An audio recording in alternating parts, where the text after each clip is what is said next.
வணக்கம். சலாம் Malaysia மடாடி. RTM Tamil செய்திகள் உங்களுக்காக, உங்களுடன் நான் சூர்யா சம்பத்.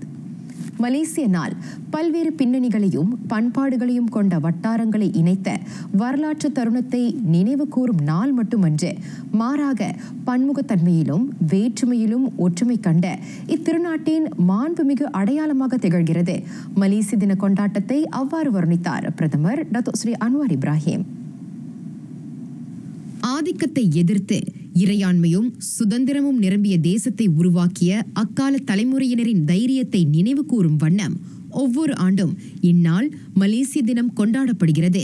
மக்களிடையே வேரூன்றியிருக்கும் மாந்த பண்புகள், நீதி, ஒருமைப்பாடு ஆகியவை மலேசியாவின் வலிமையாக விளங்குகிறது. அரசு துறைகளின் நெறிமிக்க நிர்வாகமும் அதற்கு பலம் சேர்க்கிறது.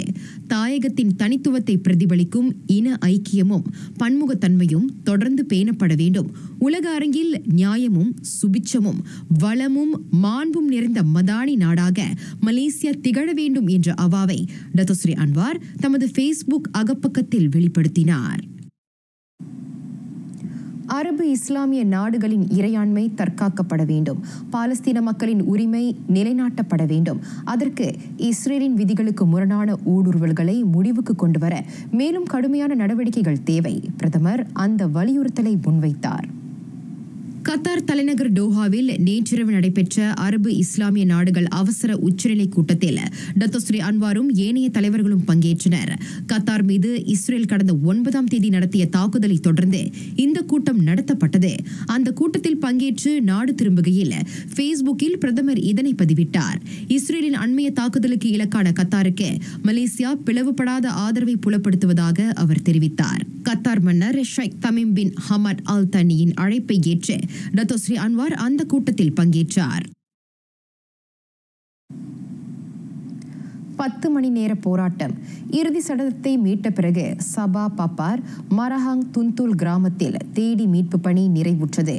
இறந்த நிலையில் 10 வயது சிறுமியின் உடல் புதையுண்ட மண்ணில் இருந்து மீட்கப்பட்டது. மண் சரிவால் சபாவில் இதுவரை 13 பேர் உயிரிழந்ததாக மாநில தீயணைப்பு மீட்புத்துறை இயக்குநர் முகமது பிசார் அசீஸ் தெரிவித்தார். பப்பாரில் நேற்று காலை மணி 9:20க்கு ஏற்பட்ட மண் சரிவில் சிக்கி 34 வயது மாதுவும் அவரது 2 பிள்ளைகளும் புதையுண்டு மாண்டனர். தாயின் உடல் மாலை 4:20 மணிக்கு மீட்கப்பட்ட நிலையில் 5 நிமிடங்கள் கழித்து அவரது 6 வயது மகனின் உடல் தோண்டி எடுக்கப்பட்டது. வெள்ளத்தால் பாதிக்கப்பட்ட மக்களை இடமாற்ற உதவ ஆயத்தமாக இருக்கின்றனர்.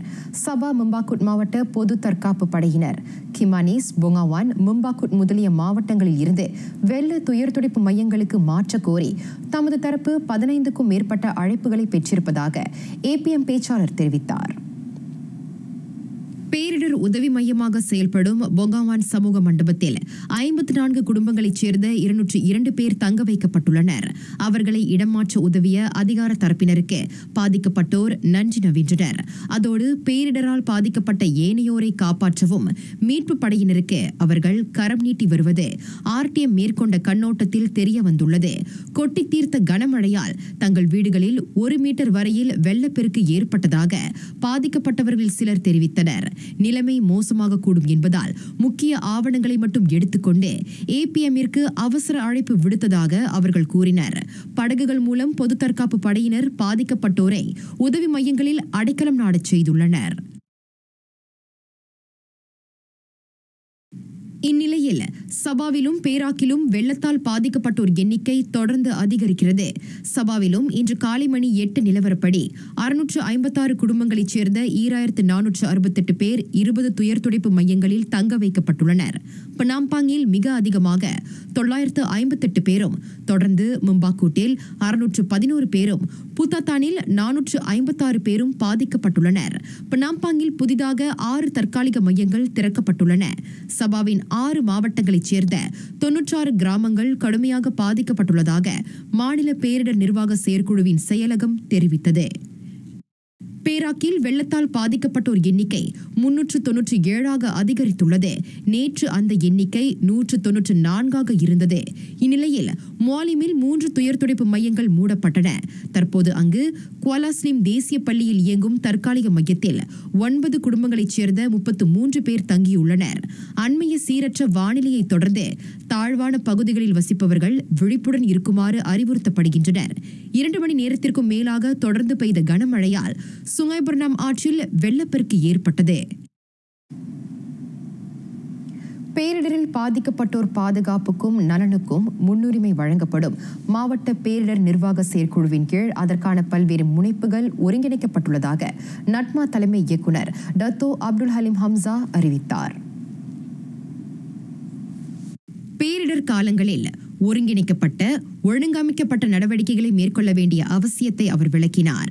தற்காலிக தங்கும் வசதிகளை ஏற்படுத்துவது உட்பட பேரிடரில் பாதிக்கப்பட்ட மக்களை தேடி மீட்கும் பணிகளும் துரிதப்படுத்தப்பட்டுள்ளன. நிலச்சரிவுகளில் சிக்கியவர்களை கண்டுபிடிப்பதிலும் வெள்ளத்தால் பாதிக்கப்பட்ட மக்களை மீட்பதிலும் கவனம் செலுத்தப்படுகிறது. பனாம்பாங் தம்புடான் சாலையை மறுசீரமைக்கும் பணிகளை சபா மாநில பொதுப்பணித்துறை மேற்கொள்வதாக டத்தோ அப்துல் ஹலீம் ஹம்சா குறிப்பிட்டார். மாநில நீர்ப்பாசனம் மற்றும் வடிகால் துறையும் நீர் நிரம்பி வழியும் அபாயத்தை குறைப்பதற்கான தணிப்பு நடவடிக்கைகளை தீவிரமாக செயல்படுத்தி வருகிறது. அதேவேளையில் மின் விநியோகத்தை மீண்டும் இணைக்கும்படி சபா எலக்ட்ரிசிட்டிக்கு உத்தரவிடப்பட்டுள்ளது. இந்நிலையில் சபா நீர்வளத்துறை மக்களுக்கு சுத்தமான நீர் விநியோகத்தை வழங்க உடனடி நடவடிக்கைகளை செயல்படுத்துவதாக டத்தோ அப்துல் ஹலீம் ஹம்சா தெரிவித்தார். நாட்டை காக்கும் மாவீரர்களுக்கு 92ஆம் மலேசியா ஆயுதப்படை தின வாழ்த்தை உரித்தாக்கினார் பேரரசர். மலேசியாவின் இறையாண்மையை காக்க உயிரை துச்சமாக கருதும் அவர்கள் போற்றுதலுக்கு உரியவர்கள் என சுல்தான் இப்ராஹிம் சொன்னார். ஆயுதப்படை அதிகாரிகள் மற்றும் உறுப்பினர்கள் ஆற்றும் சேவைக்கும் அர்ப்பணிப்புக்கும் தலைவணங்குவதாக பேரரசர் சொன்னார். நேசமிகு தேசத்திற்காக கடமையை ஆற்றுவதில் உடல் நலத்தோடும் தேக வலிமையோடும் இருப்பதுடன் உயர் போராட்ட குணத்தை கொண்டிருக்க வேண்டும் என ராணுவ படையின் உச்ச தளபதியுமான சுல்தான் இப்ராஹிம் இறைவனை வேண்டினார். ஆயுதப்படையிலிருந்து ஓய்வு பெற்றவர்கள் காலம் கடந்தும் நினைவு கூறப்படுவர் என அவர் தமது அதிகாரப்படி முகநூலில் இடுகையிட்டுள்ளார். நாட்டின் பொருளாதார வளர்ச்சிக்கு குறு சிறு நடுத்தர வணிகர்கள் பெரும் பங்காற்றுகின்றனர். அதனை வலுப்படுத்தும் நோக்கில் அரசாங்கம் அறிமுகம் செய்துள்ள மஜு உசஹவான் மடானி திட்டம் தொழில் முனைவோர் வணிகத்தில் பீறுநடை போட வகை செய்கிறது. இது இவ்வாண்டிற்கான வரவு செலவு திட்டத்தில் அறிவிக்கப்பட்ட தொழில் முனைவோர் மேம்பாட்டு திட்டமாகும். குறு சிறு நடுத்தர வணிகர்களின் போட்டியாற்றலை வலுப்படுத்தும் நோக்கத்தை கொண்டுள்ள இந்த திட்டம் எஸ்எம்இ பொருளகத்தின் துணை நிறுவனமான சேடார் மூலம் செயல்படுத்தப்பட்டு வருகிறது. இவ்வாண்டு தொடக்கம் கண்ட மஜு உசஹவான் மடானி திட்டத்தின் மூலம் தொழில் முனைவோர் 2257 பேர் பயனடைந்துள்ளனர். அவர்களுள் 1400 மகளிர் தொழில் முனைவோரும் அடங்குவர். இது வந்து ஒரு காஸ்ட் மாதிரி, ஆனால் வெரி ஷார்ட் காஸ்ட். ஆனால் எப்படி வந்து உங்களோட பிஸ்னஸ் வந்து இன்னும் காம்படிட்டிவாக செய்ய பார்க்குறீங்களா, இந்த ப்ரோக்ராம் வந்து ரொம்ப உதவி செய்யும். இந்த ப்ரோக்ராம் எல்லாம் வந்து சிட்டி சென்டரில் செய்கிறாங்க. ஸோ அவங்கள வருதுக்கு அவங்கள வந்து அந்த இஷ்டம் இருக்கணும். ஆன்லைனே நம்மளை அப்ளை பண்ணலாம். சில காஸ்ட் வந்து சமிட்டில் வந்து நம்மளே வந்து அந்த உங்களோட ட்ராவலிங் காஸ்ட் எல்லாம் நம்மளே கட்டிட்டு வரவிப்போம். மஜு உசஹவான் மடானி திட்டத்தின் கீழ் தொழில் முனைவோரின் நிதி நிர்வாகத்திறன், வணிக வியூகங்கள் போன்றவற்றை மேம்படுத்த பல்வேறு பயிற்சிகளும் வழிகாட்டுதல்களும் வழங்கப்பட்டு வருகின்றன. அவ்வகையில் 101 தொழில் முனைவோருக்கு வணிகத்தில் செயற்கை நுண்ணறிவின் பயன்பாடு குறித்து விளக்கம் அளிக்கப்பட்டது. நான் இன்சூரன்ஸ் லைனில் இருக்கேன். அது தவிர்த்து 2வது பிஸ்னஸாக வந்து நான் வந்து வேப்பிலையில் செஞ்ச ஃப்ளா கிளீனர் செஞ்சிட்ருக்கேன். அதாவது நீம் ஃப்ளா கிளீனர். டிஜிட்டல் மார்க்கெட்டிங்கை பற்றி அவங்க கொஞ்சம் கற்றுக் கொடுக்குறாங்க. And also on top of that S M E பேங்கோட மூலிமா நம்ம எப்படி இந்த லோன் அப்ளை பண்ணுறது, அதோட ரீபேமெண்ட் எப்படி, ஸோ வாட் ஆர் த க்ரைட்டீரியஸ், அந்த மாதிரியெல்லாம் வந்து அது ப்ரோட்டோகால்ஸ் நிறையா இருக்கும் பாருங்கள்.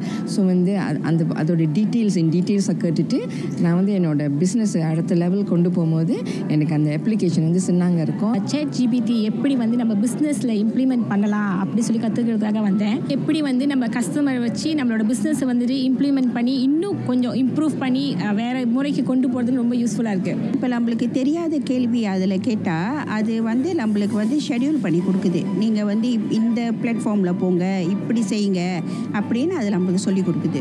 ஸோ இது மூலிமா என்னோடய பிஸ்னஸ் எப்படி டெவலப் பண்ணுறதுன்னு நான் கொஞ்சம் கொஞ்சமாக அதில் செஞ்சு நான் கற்றுக்குவேன். நான் இப்படி வந்து கிளையனை போய் பார்க்குறது, என்ன மாதிரி கிளையனை போய் பார்க்குறது, அதெல்லாம் நான் இப்போ கொஞ்சம் கொஞ்சம் யோசிச்சு வச்சுருக்கிறேன். இதுக்கு முன்னாடி எனக்கு தெரியாது. இப்போ நான் அதெல்லாம் வந்து ஃபாலோ அப் பண்ணலான்னு இருக்கிறேன் நான்.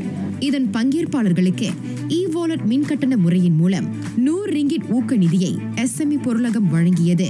குறு சிறு நடுத்தர வணிகர்களை மேம்படுத்தும் முனைப்புகள் தொழில் முனைவோர் மேம்பாடு கூட்டுறவு அமைச்சின் கீழ் செயல்படும் Tekun Nasional, AIM, bank Rakyat, SME bank, Pernas, SME corp, மலேசிய கூட்டுறவு ஆணையம் போன்ற நிறுவனங்கள் மூலம் தொடர்ந்து செயல்படுத்தப்படும். இதனிடையே 6 புதிய பள்ளிகள் நிறுவுவது குறித்த 3வது கலந்துரையாடல் நாளை நடைபெறும் என துணை அமைச்சர் தெரிவித்தார். இன்று ஸ்லாங்கூர் சுங்காய் புலோவில் உள்ள ரஹ்மான் புத்ரா கோல்ஃப் கிளப்பில் மஜு உசாஹவான் மடானி திட்டத்தின் கீழ் ஏற்பாடு செய்யப்பட்ட நிகழ்ச்சியில் கலந்து கொண்ட பின் டத்தோ ஸ்ரீ ரமணன் ராமகிருஷ்ணன் ஊடகத்தாரிடம் அவ்வாறு கூறினார். 2026 வரவு செலவு திட்டத்தின் கீழ் கணினி நிரலாக்கம் மற்றும் தொழில்நுட்பம் சார்ந்த முனைப்புகளை விரிவுபடுத்த இலக்கிடப்பட்டுள்ளது. இளைய சமூகத்தினர் சிறுவயது முதலே இலக்கவியல் திறனை கொண்டிருப்பது உறுதி செய்யப்படும் என குளோபல் ஸ்கோப் தொழில்நுட்ப நிறுவனத்தின் வணிக மேம்பாட்டு நிர்வாகி லிங்கம் ராமு குறிப்பிட்டார். நாட்டின் இலக்கவியல் மயமாக்கல் முயற்சிகளை துரிதப்படுத்த கணினி நிரலாக்கம், இயந்திரவியல் போன்ற துறைகளில் அதிக கவனம் செலுத்தப்பட வேண்டும். குறிப்பிட்ட துறைகளுக்கான மையங்களை அரசு அதிகரிக்க வேண்டும் என லிங்கம் ராமு தெரிவித்தார். தொழில்நுட்பத்துறை குறியீடுகளை அடிப்படையாக கொண்டுள்ளது. ஜாவா ஸ்கிரிப்ட், பைத்தன், HTML போன்ற கணினி நிரலாக்க மொழிகளில் மாணவர்கள் ஆளுமை பெறுவது இன்றியமையாதது என்றார் அவர். வலுவான கடவு சொற்களை உருவாக்கவும், இணைய அபாயங்களில் இருந்து தங்களை தற்காத்துக் கொள்ளவும் அவர்கள் தங்களை தயார்படுத்திக் கொள்ள வேண்டும் என லிங்கம் ராமு வலியுறுத்தினார். ஜோம் பேண்ட் சிறாருக்காக மலேசியாவில் தொடங்கப்பட்ட முதல் இசைக்குழு. சாதனைகளை குவிக்கும் இலக்குடன் கடந்த ஆண்டு தோற்றம் பெற்ற அந்த இசைக்குழுவினர் நேற்று மலேசிய ரசிகர்களை இசை விருந்தில் உறைய வைத்தனர்.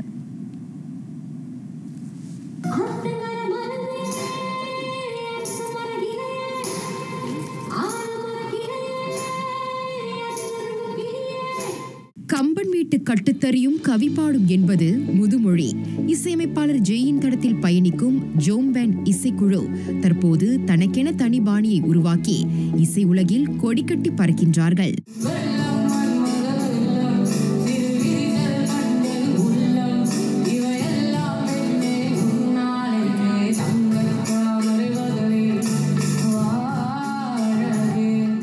ஜோம் இசைக்குழுவில் உறுப்பியம் வகிக்கும் சிறார் அனைவரும் இயங்கலை வழி மட்டுமே இசை பயிற்சியை பெற்றவர்கள்.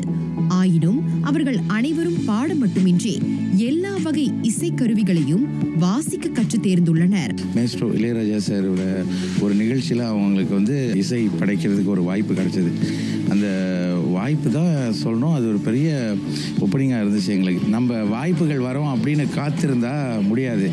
நம்மளே இந்த பிள்ளைங்களுக்கு ஒரு வாய்ப்பை ஏற்படுத்துவோம் அப்படின்னு சொல்லிட்டு நானும், எனக்கு ஒரு டீம் இருக்காங்க, இந்த டீம் டீச்சர்ஸ்லாம் இருக்காங்க, மியூசிக் டீச்சர்ஸ்லாம், இவங்களோட சேர்ந்து இந்த நிகழ்ச்சியை நடத்துகிறோம்.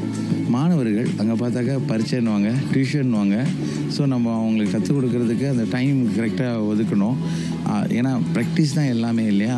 எவ்வளோ அதை ஒத்திக்க பார்க்குறாங்களோ அந்த அளவுக்கு அவங்க அதாவது படித்த பிறகு அந்த மாதிரி கொஞ்சம் இது சேலஞ்சிங் இருந்து. கேட்போர் நெஞ்சங்களை கனப்பொழுதில் வருடும் ஆற்றல் கொண்ட இசையை கற்கவும் இயற்றவும் எவராலும் முடியும்.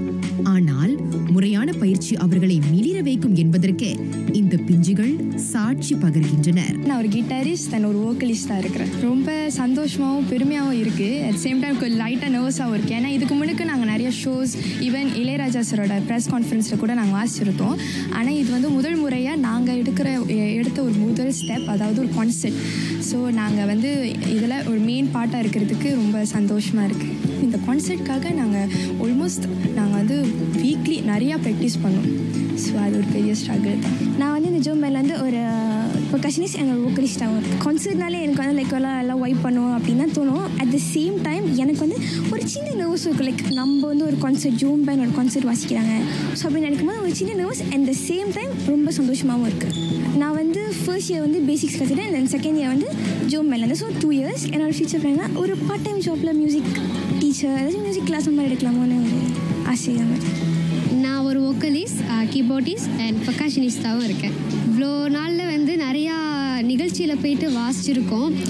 ஆனால் இப்போ நாங்களே ஒரு கான்செப்ட் செஞ்சு செய்கிறப்ப ஒரு நர்வஸ் இருக்குது, அதே நேரத்தில் வந்து சந்தோஷமாகவும் இருக்குது. இவ்வளோ பெரிய விஷயம் வந்து இசையமைப்பாளர் ஜே சார் எங்களுக்காக கொடுத்துருக்காருன்னு அவருக்கு ரொம்ப நன்றி சொல்லணும். என்னோடய ஃப்யூச்சர் பிளான் என்னென்னா நான் ஒரு மியூசிக் டீச்சராக ஆகணும். ஸோ அதுதான் என்னோடய பிளான். நான் கற்றுக்கிறது வந்து இன்னும் வர அடுத்த தலைமுறை பிள்ளைங்களுக்கு வந்து கற்றுக் கொடுக்கணும் அப்படின்னு தான் என்னோட பிளான். ஜோம் இசைக்குழுவின் இசை படைப்புகள் ரசிகர்களின் செவிகளுக்கு விருந்து படைத்ததாக வருகையளித்தோர் மகிழ்ச்சி தெரிவித்தனர்.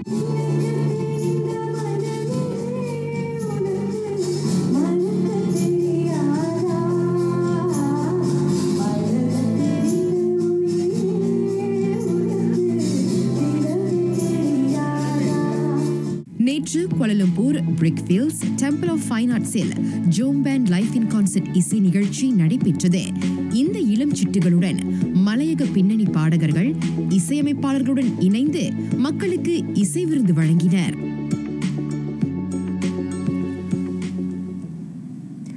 பன்னார் இன்தமிழாய் பரவிய பரஞ்சுடரை என இறைவனை தமிழோடு உவமை காட்டி தமிழும் இறையும் வேறல்ல என பாத்தமிழில் பகன்றார் சுந்தரர். பத்தியோடு தமிழை வளர்க்கும் மாண்புறு நோக்கத்துடன் ஆண்டுதோறும் நடைபெறுகிறது தமிழ் சமய மாநாடு. ஒரு மான்மழுவும் சிறு கூண் பிறையும் சடைவார் குழலும் விடை திரு ஊர்தியுமாய் வார்மகள் வளமருங்க அமர்ந்த அமுதீசரும் மல்லாண்ட தின்தோழன் மணிவண்ணனும் இணைவது தமிழ்ச் சமயம் எனும் குடைக்கீழ் திருமுறையும் பாசுரமும் திருவருட்பாவும் பெற்றியராம் அறிவர் திருப்பேரறிவு புகட்டுநல் பாடல்களும் தமிழ்ச் சமய பெரும்பேழையுள்ளடங்கும். வாழையடி வாழையாக திருக்கூட்ட மரபு பேணி புரந்த தமிழர் சமய நெறிகளை அடுத்த தலைமுறைக்கும் கடத்தும் நோக்கில் மலேசிய தமிழ்ச் சமய பேரவை ஏற்பாட்டில் தமிழ்ச் சமய மாநாடு ஏற்பாடு செய்யப்பட்டது. நம்முடைய நோக்கமாக நம்ம தமிழ் சமய மெய்யலை உணர்ந்து அதன் வழி அடுத்த தலைமுறை பிள்ளைகள் வந்துட்டு நம்முடைய சரியான வழித்தட பாதையில் வரலாற்று பாதையில் வரலாற்று காட்டிய வழியில் செல்லணும் என்ற ஒரு முன்னெடுப்பில் நம்முடைய தமிழ் சமய பேரவை நகர்ந்து கொண்டிருக்கிறது. தமிழ் பெரும் தன்னழியாம் தமிழரது சமய வரலாற்றை பேண அதன் தேவையை காசினி வாழ் மக்களுக்கு அறிவுறுத்த தமிழகத்தைச் சேர்ந்த சமயக்குறவரும் ஆய்வாளரும் மாநாட்டிற்கு சிறப்பு வருகை புரிந்தனர். அதில் ஏறக்குறைய 650 பேர் கலந்து சிறப்பித்தனர். தமிழருடைய உண்மையான வரலாற்றை மீட்ப தமிழ் மன்னர்களுடைய வரலாறாக இருந்தாலும் தமிழ் இனத்தினுடைய வரலாறாக இருந்தாலும் ஆன்மீகத்தை புறக்கணித்து விட்டு வரலாறு எழுத முடியாது. நம்ம தமிழ் சமயம் நம்முடைய உண்மையான வரலாறு வரும்பொழுது அது தமிழர் இன வரலாற்றையும் அது மீட்கும், உண்மையான அடையாளத்தையும் வெளிப்படுத்தும் என்று கருதுகிறோம். தமிழர்களுடைய மிகப்பெரிய அறிவுசார் சொத்துரிமைங்கிறது வந்துட்டு தமிழர்களுடைய அந்த தமிழ் சமயம்ங்கிறது அது வந்துட்டு இல்லாமல் நமக்கு வந்துட்டு ஒன்றுமே பண்ண முடியாதா அப்படின்னா இல்லாமலும் வாழலாம். ஆனால் அதோட வாழ்ந்தாங்கன்னா அந்த வாழ்க்கை கொஞ்சம் செழுமையாக இருக்கும். ரொம்ப ஒரு உலகத்தினுடைய மிக மூத்த ஒரு இறையியல் கோட்பாட்டை வந்து நம்ம பின்பற்றோங்கிற ஒரு நிறைவு கிடைக்கும். நம்முடைய வழிபாடுகள் தமிழிலே இருக்க வேண்டும், கல்வி தமிழ் வழியிலே இருக்க வேண்டும், பெயர்கள் வைப்பது குழந்தைகளுக்கோ இல்லங்களுக்கோ வணிகர்களுக்கோ பெய்வது தமிழ் பெயர்களாக இருக்க வேண்டும். இசை தமிழ் இசையை நாம் போற்ற வேண்டும். முடிந்த அளவுக்கு அயல்மொழி கலப்பு இல்லாமல் நம்முடைய உரையாடல்கள் அமைய வேண்டும். இதையெல்லாம் இந்த தமிழ் சமயத்தின் மூலமாக கொண்டு சேர்க்க வேண்டும். கண்ணுதற் பெருங்கடவுளும் கந்தவேளும் கழகமோடமர்ந்து தெரிந்தும் தெளிந்தும் ஆய்ந்த பசுந்தமிழின் பாக்கள் படித்தோர் மட்டுமல்ல பாமரரும் இறை சிந்தனை பெற வழிகோலும். தமிழ் சமய இறையாண்மை எனும் கருப்பொருளில் நடத்தப்பட்ட அந்த மாநாட்டில் சுல்தான் இட்ரீஸ் கல்வியியல் பல்கலைக்கழகத்தைச் சேர்ந்த தமிழில் ஆகச் சிறந்த தேர்ச்சி பெற்ற மாணாக்கர் சிறப்பிக்கப்பட்டனர். இந்த மாநாட்டின் வழி எங்களுக்கு நிறைய தமிழ் சமயத்தோட பற்றிய விவரங்கள் தகவல்கள் கிடைச்சது. இன்னும் இந்த துறையில் வந்து இன்னும் எத்தனை பேர் பெரியவர்களுக்காக எங்களுக்கு சந்திக்கிறதுக்கும் வாய்ப்பாக இருந்துச்சு. மேலும் நிறைய தகவல்கள் எங்களோட துறையில் தமிழ் துறை படிக்கின்றனால அதை நாங்கள் அடுத்த தலைமுறைக்கு எடுத்துகிட்டு போகிறதுக்குமே ஒரு வழிவகுத்துச்சு. என்னோட எதிர்பார்ப்பு எப்படி இருந்துச்சுன்னா தமிழ் சமயம் சார்ந்து இறையியல் சார்ந்து வந்துட்டு மாநாடாக இருக்கும்னு சொல்லி நான் வந்தேன். தமிழ் சமயத்தை சார்ந்து இன்னும் கொஞ்சம் ஆழமாக எனக்கு வந்து நிறைய தகவல்கள் வந்துட்டு இந்த மாநாடு மூலிமா கிடைச்சது. இந்த மாநாடு வந்து நான் முதல் முறையாக கலந்துக்கிறேன். இந்த மாநாட்டு மூலிமா தமிழர்களோட இறையியலை பற்றி என்னால் தெரிஞ்சுக்க முடிஞ்சுது, பரப்பவும் முடிஞ்சுது. இதே மாதிரி மாநாடு வந்து வருடம் நடக்கணும். இதே மாதிரி எங்களுக்கு இந்த தடவை எப்படி சிறப்பு செஞ்சாங்களோ அதே மாதிரி அடுத்த தமிழ் மொழியிலேயே எடுக்கிற மாணவர்களுக்கும் வந்து சிறப்பு செய்யணும் அப்படின்னு எதிர்பார்க்கிறோம். அந்த மாநாட்டினூடே ஆய்வாளர் பேராசிரியர் பி. மணியரசனுக்கு அஞ்சல் தலை வெளியிடப்பட்டது. ஆய்வாளர் மன்னர் மன்னனுக்கு ஆய்வுச் செம்மல் விருது வழங்க பெற்றது. இளையோரிடையே சமய அறிவையும் பற்றையும் கட்டொழுங்கையும் தலைத்தோங்கச் செய்ய ஆண்டுதோறும் இத்தகைய மாநாட்டை நடத்தி வருவதாக ஏற்பாட்டாளர் குறிப்பிட்டனர்.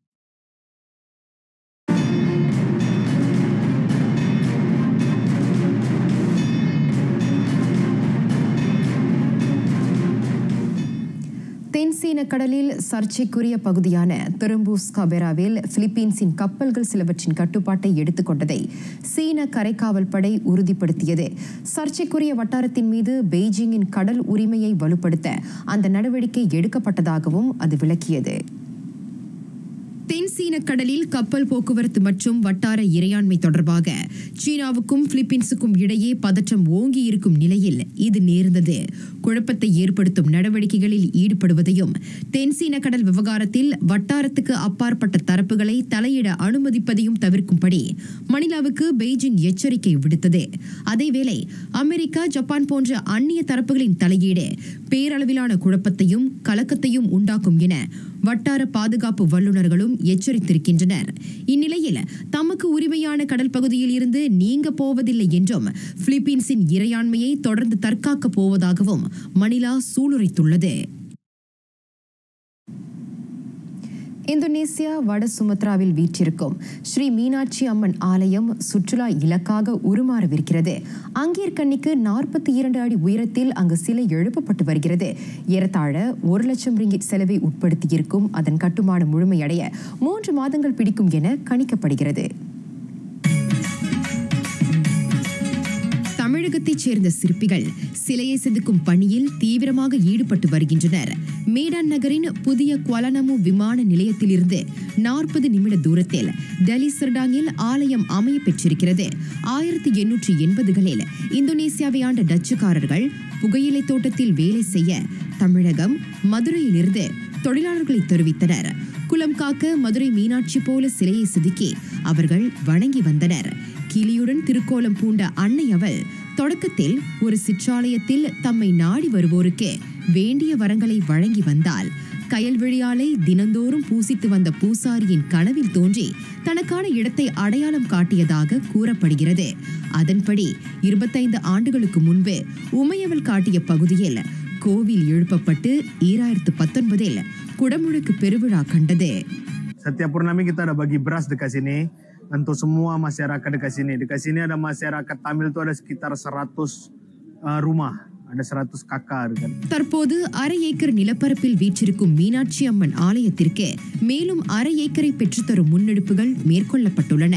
சொக்கேசருக்கும் மீனாட்சிக்கும் நடைபெறும் திருக்கல்யாண வைபவம் இந்த ஆலயத்தின் சிறப்பாகும். அதில் பங்கேற்க மலேசியா உள்ளிட்ட பல்வேறு நாடுகளில் இருந்தும் ஆயிரக்கணக்கானோர் கூடுவது வழக்கம். ஆன்மீகம் வந்து ஒவ்வொரு மனிதனும் முக்கியம். அது இந்துவா மற்ற இதமாக இருந்தாலும் சரி, அது வந்து ஆன்மீகத்தை வளர்க்க வேண்டும். ஆகவே அந்த வகையில் இங்குள்ள இந்தியர்கள்லாம் ஒன்று சேர்ந்து, கிராமத்தில் உள்ளவங்களாம் ஒன்று சேர்ந்து ஒரு கோயிலை கட்டி வழிபாடு செய்கிறாங்க. உண்மையில ஒரு ஒரு வரவேற்க வேண்டிய ஒரு விஷயம். இந்தியாவில் தான் பல முறை போய் பார்த்துருக்கேன். இன்றைக்கு இங்கே வந்து பார்க்குற ஒரு வாய்ப்பு எனக்கு இந்த அம்மா கொடுத்துருக்காங்கன்னு தான் நான் சொல்லணும்.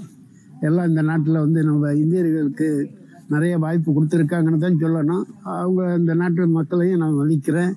கோயிலை பற்றி என்ன நினைக்கிறதுனா, ஒரு இந்து கலாச்சாரத்துக்கு எங்கே போனாலும் ஒரு அடையாளம் இருக்குன்னா அது கோயில் தான். சரி, இந்த கோயிலை வந்து இவ்வளோ அழகாக அவங்க சீரமைப்பு செய்து வந்து வச்சுருக்காங்க. அதோட வந்தவங்களுக்கு வயிறார சாப்பாடு போட்டு நம்மளை திருப்திப்படுத்தி அனுப்புறது ரொம்ப சந்தோஷமா இருக்குப்பா. ஸ்ரீ மீனாட்சி அம்மன் ஆலய வளர்ச்சிக்கு மலேசியாவில் உள்ள நல்லுள்ளங்களும் உதவி வருகின்றனர். இந்தோனேசியாவில் உள்ள ஒரே மீனாட்சி ஆலயமாக இது விளங்குகிறது. பாரத மண்ணில் இருந்து உலகமெங்கும் காலூன்றிய இந்துக்கள் ஆன்மீகத்தையும் பண்பாட்டையும் இரு கண்களாய் போற்றி வருகின்றனர் என்பதற்கு மாட்சி பொருந்திய மேடான் ஸ்ரீ மீனாட்சி அம்மன் ஆலயமே சாட்சி.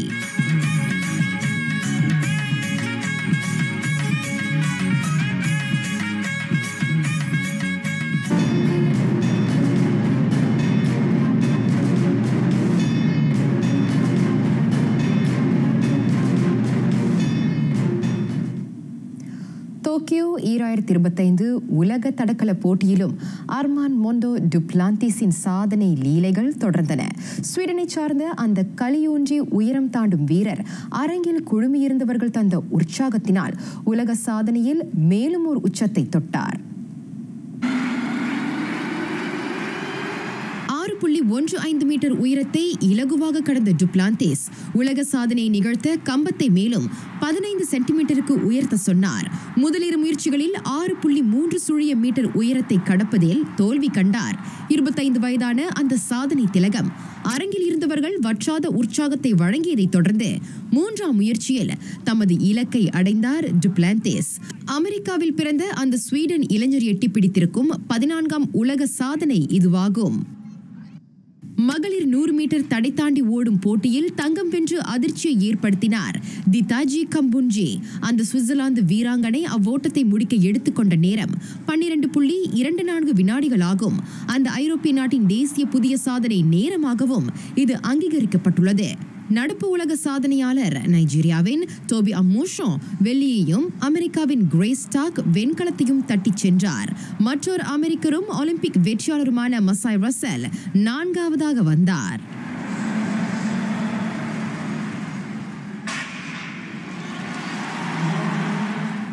மீட்டர் ஆடவர் தடை தாண்டும் ஓடும் பந்தயத்தில் புதிய வரலாற்றினை பதிவு செய்தார் நியூசிலாந்தின் ஜார்ஜி பீமேஷ். இருமுறை வெற்றியாளர் மொராக்கோவைச் சேர்ந்த சுஃபியன் அல் பக்காலி பந்தயத்தை தனது கட்டுப்பாட்டில் வைத்திருந்தார். நிறைவு கோட்டை எட்டும் தருவாயில் யாரும் எதிர்பார்க்காத வேளையில் அல் பக்காலியை முந்திச் சென்று பொற்பதக்கத்தை கைப்பற்றினார் 28 வயது பீமேஷ். அவர் பதிவு செய்த நேரம் 8 நிமிடம் 33.88 வினாடிகள் ஆகும். உலக தடகளத்தில் நியூசிலாந்து வென்றிருக்கும் முதல் தங்கப்பதக்கம் இதுவாகும்.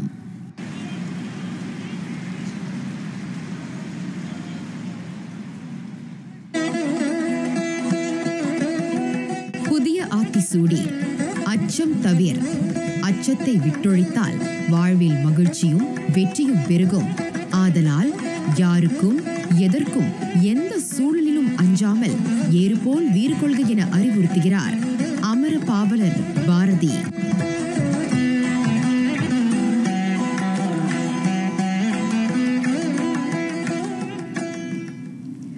நிறைவடைகின்றன RTM தமிழ் செய்திகள். எங்களோடு இணைந்ததற்கு நன்றி.